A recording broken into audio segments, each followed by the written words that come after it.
Bafethu yazi angifuni ukuthi kube ngazuthi ngikhuluma ngenye iphathi ngoba mina ngumkhonto wesizwe ne.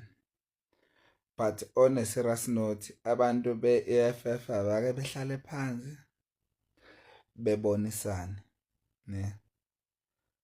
I-EFF ayivotelwa umuntu. EJoburg laphana kuyinamabhantinti iPA.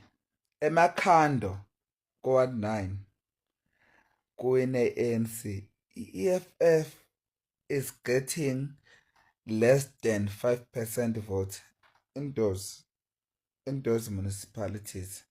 Emakhando naseJoburg. Ne. Iyasuka ke i-EFF iyokhotesta kwaDukuza Ward 28 is voted by abantu not even more than 30.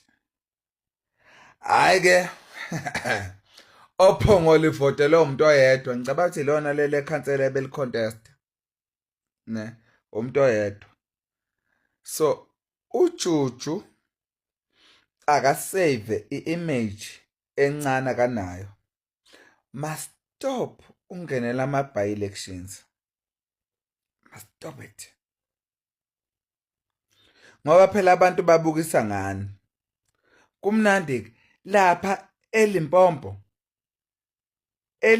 eMakhando municipality uJuju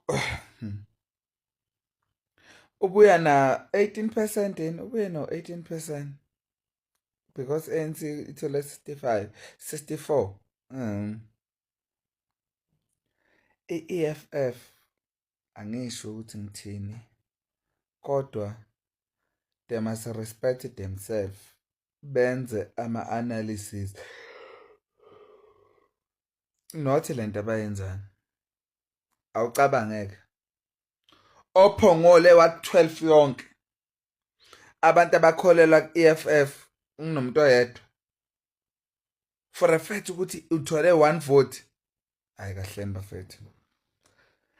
Awuvalwe lo yamkhokho kaMalema.